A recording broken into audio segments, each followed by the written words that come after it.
Hello, hi guys. We are back with our normal backdrop. We're back in Newport.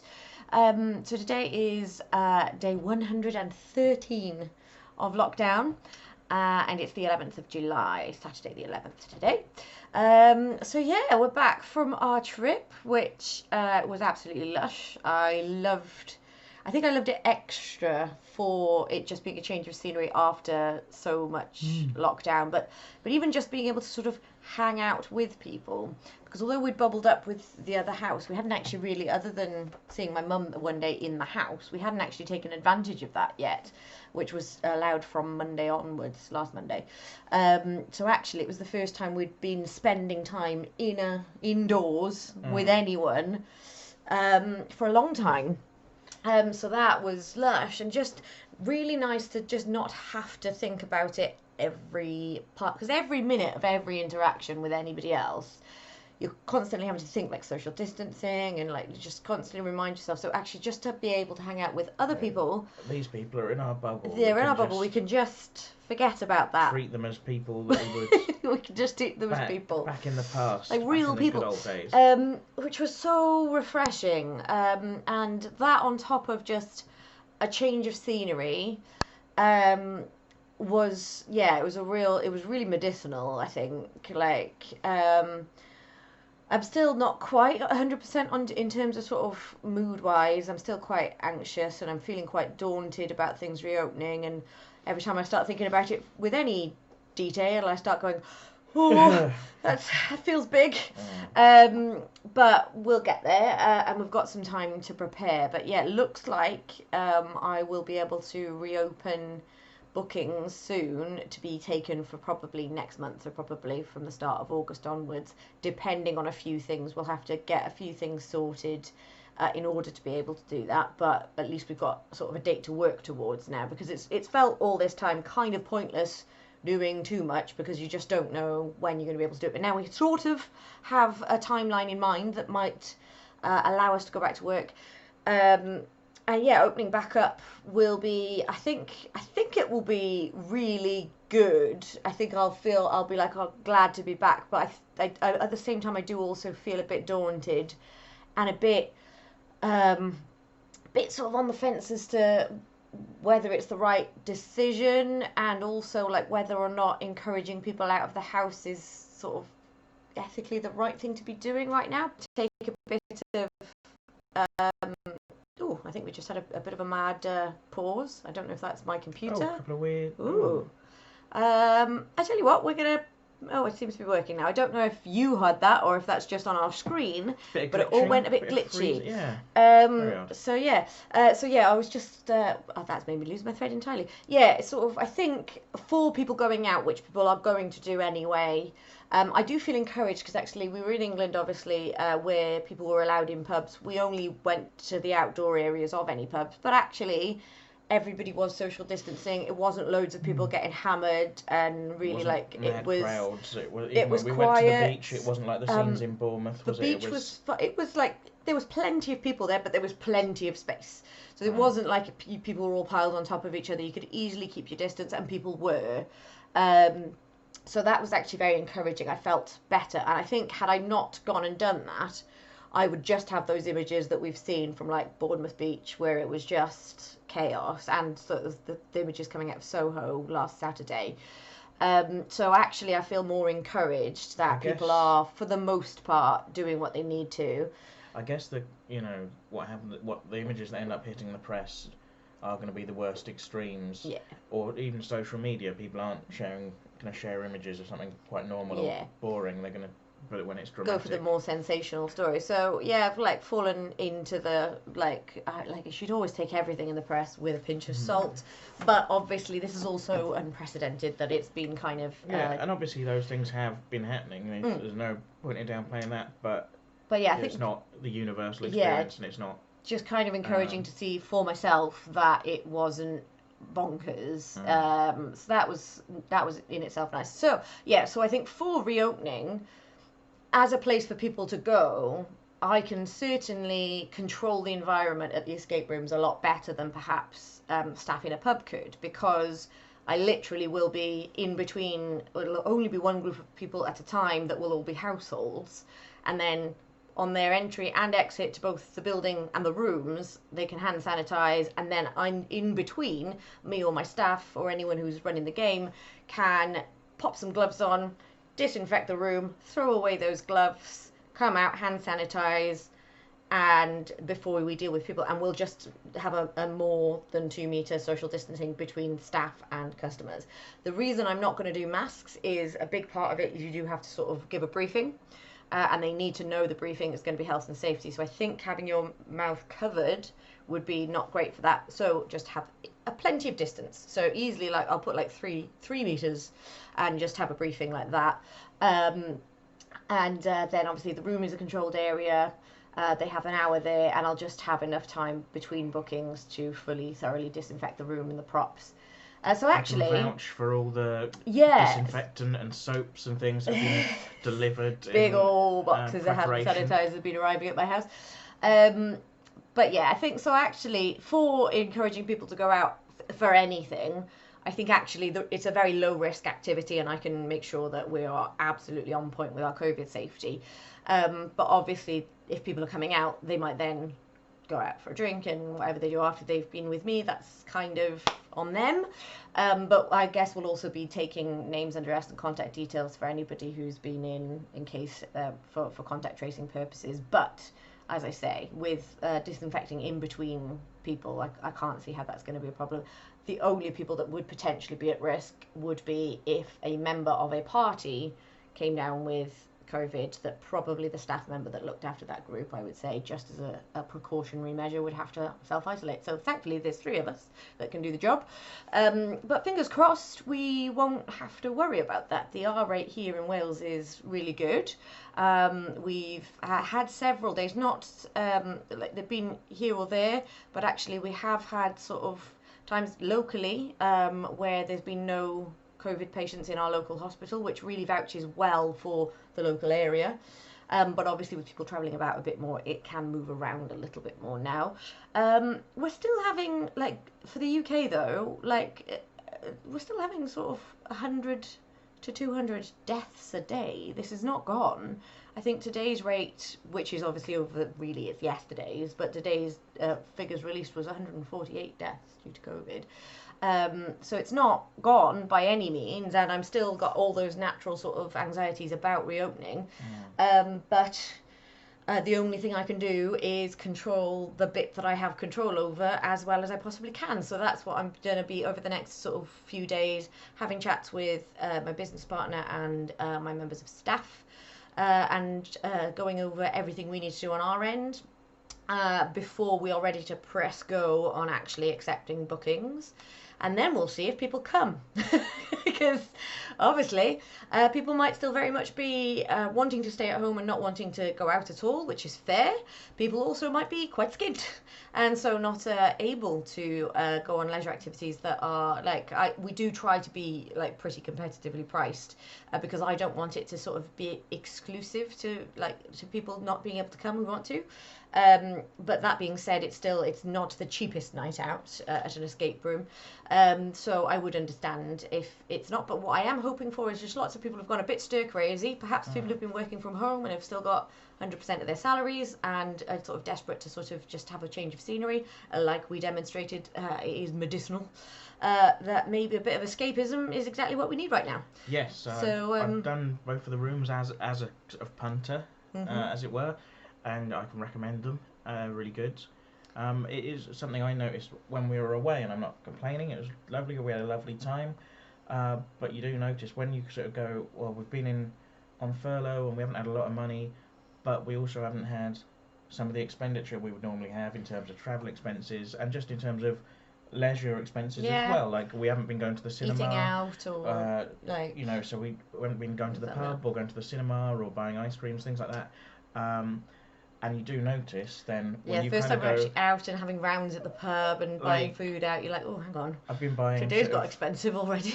I've been buying the occasional box of cider that has like 10 cans in it for about a tenner, and that's pretty good, and that'll last a little while.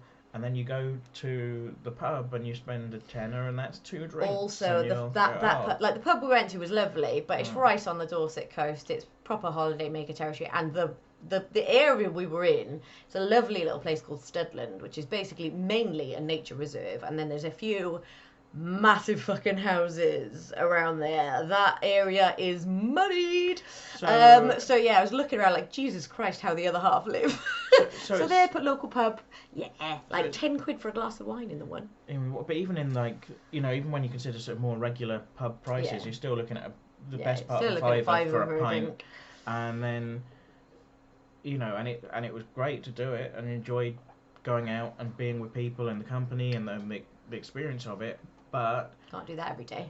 Yeah, once kind of things reopen more fully, even if and when I start back working again, it's going to be a while before we can afford to kind of get back to where we were in terms of going out and doing things. And I'm sure a lot of people will be in the same. Yeah, that's going to be the case for a lot of people, I expect. Yeah, it's going to. I mean, a lot. On the flip side of that, there'll be a lot of people who have been working full time and have maybe been saving up because they've not been going to the pub and stuff. So maybe you guys want to try an escape room. Yeah, come to the Newport one. But yeah, maybe also I'm kind of hoping maybe there's a few people who've like missed out on birthday celebrations and things like that they want to catch up and do that kind of thing. A bit special. Yeah, it's a bit unfortunate because actually some of the things that we normally offer we won't be able to offer, and we had a new room that was ready to go. We're not going to be able to open that one until either we've changed the layout of the room and done a rebuild, or if rules change, because currently it would be okay for a household to be in there, but it's a small space, so they would have to obviously be a household that are already bubbled, but currently it needs to have a member of staff in the room, and it's too small a room for that, unfortunately. So we'll have to do some head scratching there, or potentially move it to a temporary larger space, which will lose some of the like really cool atmospheric stuff that we've spent a long time building, but at least they would be able to still play the game. So maybe as a sort of temporary measure we can look into some things. There's a few things we've got to work out, but we've got time to do it, and it will be nice to have that sort of end goal, a date of, well, I'll be back to work. So potentially I might be back in work at the start of August. So it's the 11th of July today, so we've got a few weeks yet. And yeah, what that will mean for the vlog is a different thing, because we still don't know quite what would be a good definitive end point to it being lockdown. I think in some way, shape or form we're going to carry on doing something, but it might not be a daily lockdown vlog, because when we're both back in work, that will be, there's just the logistics of that will be quite tricky to do. Maybe we cut it down to sort of 3 days a week or something or like that. We'll figure something out. So yeah, any suggestions on how we move forward with this? If you're a regular viewer, then like let us know what you'd like to see, what you'd want us to focus on, what you think a good angle for where we go going forward would be. Do you enjoy it when we talk about politics? Do you prefer it when we talk about ourselves? What's what do you think? Do you prefer it when I wear makeup? Keep that to yourself. But, no, I'm not wearing any today. As you might imagine, we've had a busy few days, so I'm quite tired. So that's why I've not put a face on, but I'm here. What more do you want from me, people? Something I noticed, and I guess something that other people will be noticing as they get to kind of hello. That was Totem, if you could hear a little meow there. As I get to kind of see people again, like when I was at school, I've always liked making people laugh, and when I was at school, occasionally you would get to do that with a class full of people, and you'd say something and your class laughs, and that's, I always used to like that feeling of, sort of dopamine hit or something. I guess. So you make a room full of people laugh, and I think a lot of people, you reach a certain age, maybe maybe you make your friends laugh in the pub, but like a classroom full of people, that many people in one go paying attention to you, it just isn't a thing for a lot of people. Yeah. Certainly. Maybe doing a best man speech or something like that, but not a daily occurrence. Again, it comes with a lot of pressure as well. But so doing stand-up comedy, obviously you do get to make a whole room full of people, a whole theatre full of people laugh sometimes. That's obviously a very good feeling, and you feel very happy. And sorry, this cat has not had us here to nap. He's the most vocal cat of all the cats, and he is making sure he's using his voice now. But shall I pause this and we can feed him so he stops interrupting. Okay. Yeah, all right. Okay, I'm going to pause. We'll come back to you in just a second. And we're back in the room. There we go. So, sorry about that. As I was saying, like, you know, nice making people laugh, doing comedy, and obviously with lockdown taking live comedy away, you know, I knew I'd be missing out on the experience of performing comedy, enjoying doing that, making people laugh.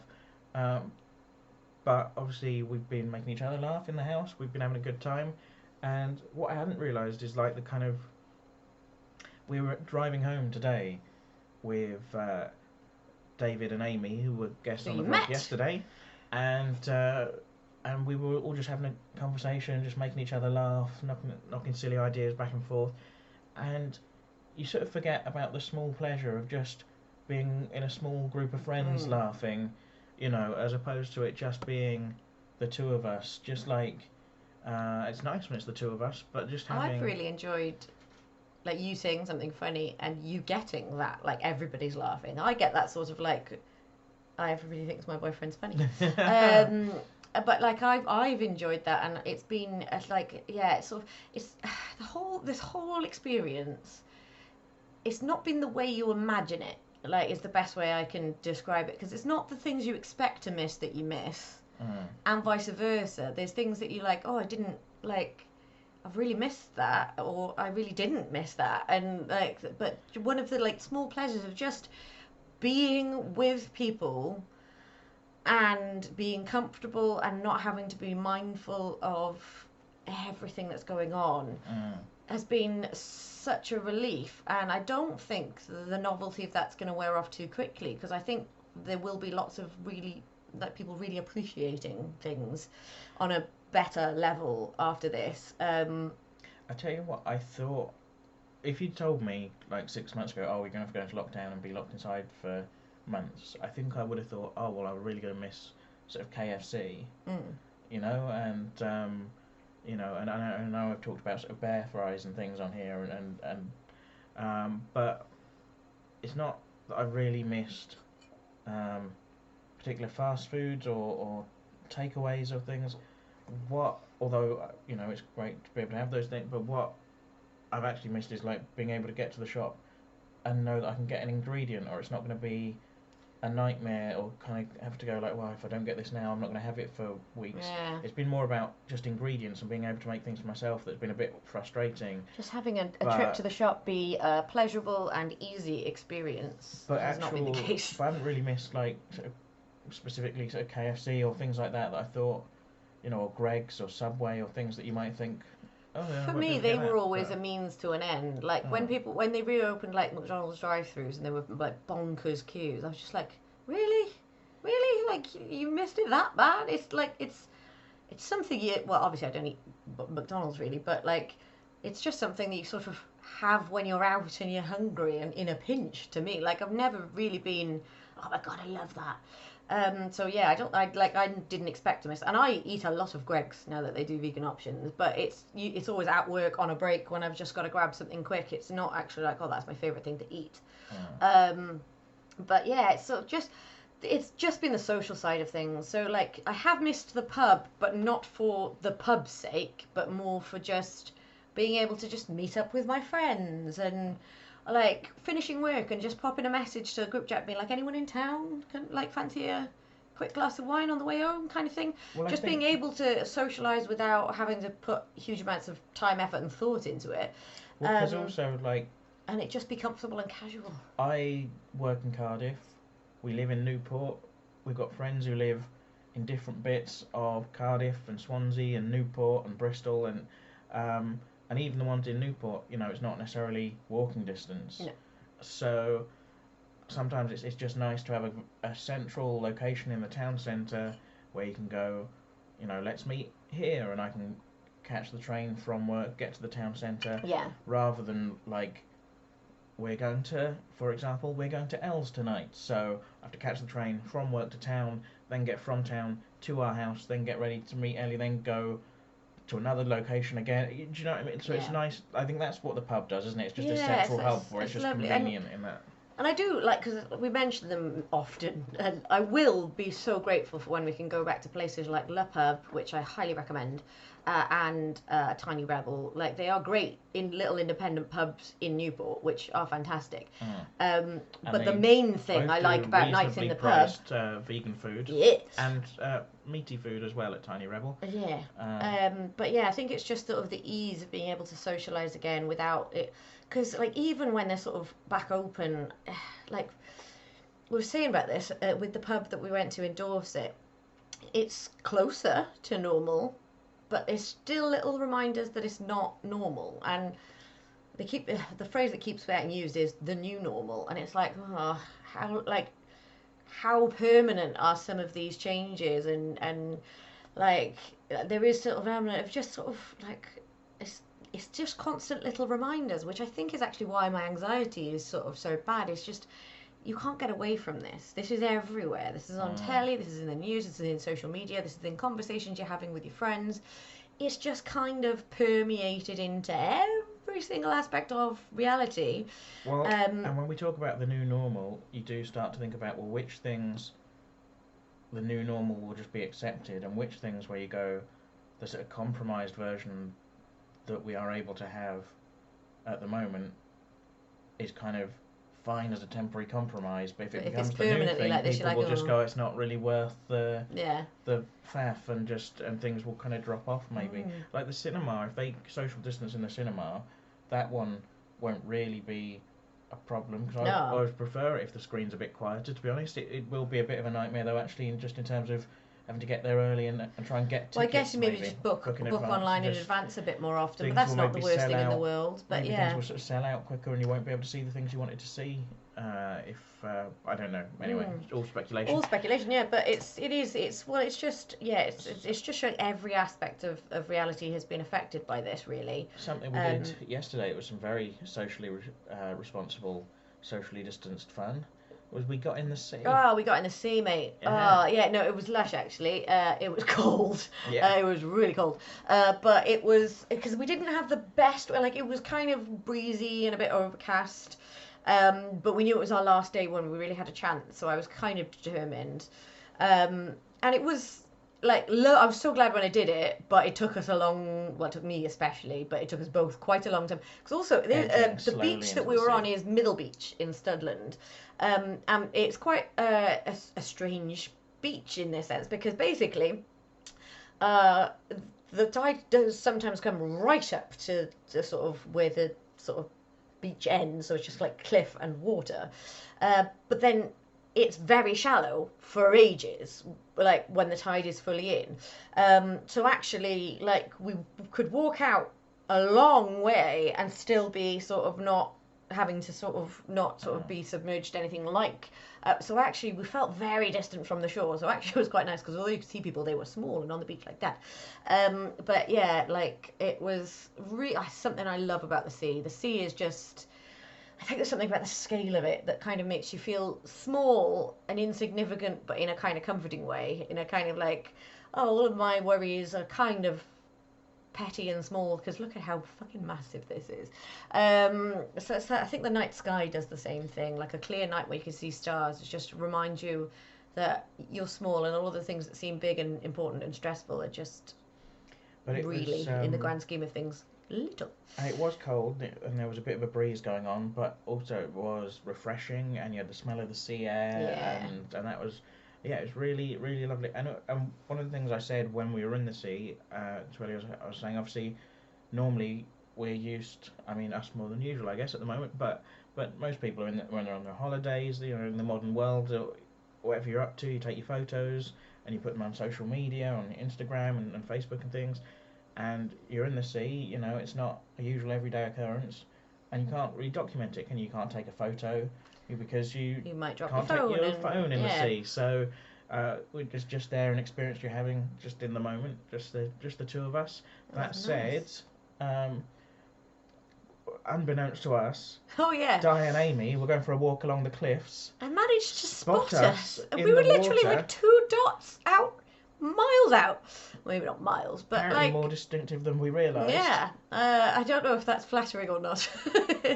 But yeah, so they actually took some photos, and the first photo was just a picture of the beach, and then they zoomed in, and I was like, "That's us." Well spotted. Like, crikey, I'd take the mick out of David for having terrible eyesight, but it can't be that bad. But yeah, so that was quite impressive because we'd gone on a run. We'd said that we were planning on going to the beach, but we hadn't actually sort of said that we were there or going. But yeah, we sort of left and just didn't have our phones on us so that we could just leave our like bags and towels with no valuables in on the beach. I had to leave my engagement ring at home, which I didn't like. But yeah, I was just like, it's like, it's not tight enough that I would risk wearing it in the sea. I probably need to get it taken down like one size, I think. Would it be bad for it being in the sea? No, it'd be fine for it being in the sea, but I would just be worried it would fall off. I don't know if like things are corrosive, you know, like salt water. Like if I was swimming in the sea every day, then it would maybe be a problem. But like, yeah, a dip in the salt water is not going to do it any harm. Like over time, if you're wearing stuff like in salt water, like it'll fade clothes and things, and like it'll actually fade hair dye and stuff after a while. But like, yeah, for a brief dip, it would be not a problem. But yeah, so that was quite well done and slightly stalkerish of them. But yeah, I think, and also it was really fun having guests on the vlog. Like, we've not been able to do that, so I thought, well, we might as well make the most of it while we can, because I don't like, we are actually like, you can currently now, I think, or it might be starting next Monday, because in England you already can, is you can mingle indoors certain numbers. I might be getting confused with Welsh and English rules there, but you have to still socially distance, but you are allowed to mix with groups indoors. But obviously we wouldn't be able to socially distance on camera, but they're in the bubble anyway, but like we wouldn't be able to do that. You'd have to do a weird forced perspective thing where we were here and then some people were 2 meters behind us looming over our shoulders and like shouting. Our like good and bad conscience sort of things. Well, it'd be good to get your dad involved in the vlog, because I know he'd be keen. He would hate he doesn't get this at all. No. And that's fine. Like, it's not for everyone. But yeah, he just sort of went, what do you talk about for half an hour every day? And I was like, yeah, that epitomises my dad, really. Like the amount of conversation he makes in a total day to the people he lives with probably doesn't put together everything he says in the day and it wouldn't fill one vlog, or even his half of a man vlog. of few words, my dad. But the ones he says are worth listening to. Having people on, it was just like, we were just kind of bouncing around from topic to topic. It reminded me a bit of when we did the live vlog. That kind of similar vibe, but just people chipping in, and you don't really think about what did we want to talk about or what specific things do we want to bring up, because didn't know where the conversation was going to take us. No. And I liked that. I really did enjoy the live one actually as well. So we're coming up to sort of getting to half an hour, but there were a couple of things I wanted to mention just because they've sort of been things that I've been wanting to mention and keep getting knocked off. So one of them was a recommendation for you of something we watched. We actually watched it last week before we went away on holiday. It's quite short. It's been made during lockdown, so it's sort of supposed to be now. It's real world, but it's called Staged. And it is mainly a two-man show, but it does actually, the sort of partners and a few peripheral characters do make their way in. But it's basically, the idea of it is it's David Tennant playing himself and Michael Sheen playing himself, deciding to rehearse and put together a show during lockdown via webcam, so that when lockdown is lifted, they'll be sort of ready to go, or at least closer to ready to go. When they're allowed to have audiences in. So they're both playing themselves. I think we mentioned it previously, but we hadn't watched it at that point because the girls on the kitchen sink had recommended it to us. I loved it. They're quite short. They sort of vary in length slightly, which I think is due to sort of not being like super fast edited, and it's kind of a bit more off the cuff. Just make it and get it out rather than going, it's got to fit to a specific scheduled time. And so it's on, what did you watch it on? Was it BBC It was on iPlayer, yes. I don't know what channel they put it on. They're 15 to 20 minutes, give or take.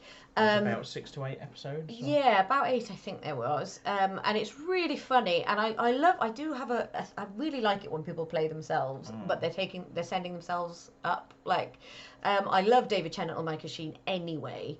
They're brilliant. I think David Tennant is probably one of my absolute favourite actors, probably of all time. I think he's brilliant.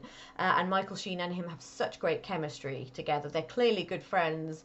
And they both send themselves up really well. It's Michael Sheen as himself almost is quite a different character to the sort of character he plays on screen a lot. I feel like he often plays quite sort of prim and proper and sort of precise. Yeah.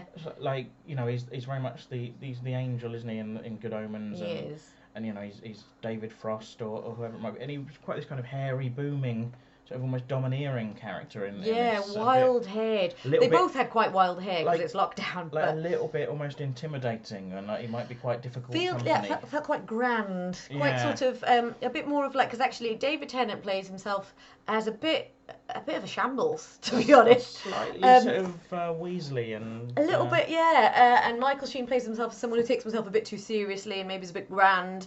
But it's very funny. A couple of very surprising but very entertaining cameos along the series, yes. which I won't spoil. No, but yeah, keep an eye out though. There's some great faces show up. It's just really, really highly recommend. Well, it's a weird one because it's essentially quite feel good as well. Essentially, it's a sitcom.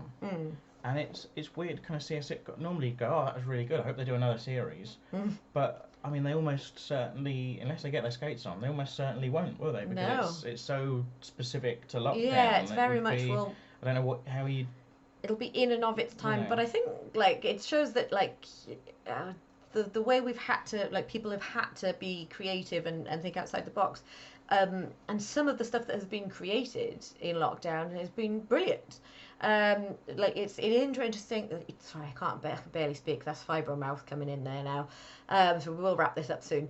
But yeah, it's just amazing that when you take away all of the bells and whistles of, say, like high level production values and all of that, and you've just got basically actors, webcams, and writers, and it's just right. Okay, what can we still do? And it's brilliant. I loved it. I thought it was absolutely wonderful. It's quite easy viewing. It's not sort of too hard hitting or anything, but it's very much people taking the mick out of themselves, which is always good, and two very charismatic actors who work very well off each other. So yeah, cannot recommend that highly enough. You, I believe, had a YouTube recommendation. Oh yes, well I've been watching a lot of YouTube the last few days. When you've been asleep, mostly. Which has been a lot. And yesterday I was talking about Quentin reviews, and today I've been watching. We got home from holiday, and you pretty much went straight to bed. Yep. And I. Gonna do that now after this. Sort of, are you? Probably. Fair enough. Oh, I might watch some more YouTube. I've been watching a YouTuber today called Lindsay Ellis, and she does very analytical kind of reviews. Was that the lady with the red lipstick that you were watching when I came in? Yes. So she, for example, did one video that I watched about like the cultural appropriation in Disney movies. Right. Another one I watched was about the Hunchback of Notre Dame, and sort of why it was a failure, but also it did have its selling points, and whether it was important to kind of stick to the original meaning or intention of a story. I always thought that was a strange choice to go for a Disney film, because it's quite dark and quite bleak. Yeah. It could be. I remember that's actually the first time I went to see a Disney film in the cinema when it first came out, and didn't enjoy it. I've literally never seen it. I might like it more with sort of adult eyes, but I think I felt like it was a bit depressing, and not what you sort of want when you go to see a Disney film. You sort of expect sort of heartwarming, uplifting, but actually I remember sort of finding it quite sad, and but I couldn't really tell you anything about it other than that's how I felt when I left the cinema. I was and then I didn't actually go to see anything that was by Disney in the cinema for a long time after that. But that's not to say it was a bad film. That was what I felt, and I couldn't tell you why. I'd have to rewatch it. Yeah, it's and then she did another video that talks about toxic masculinity and in the Guardians of the Galaxy films.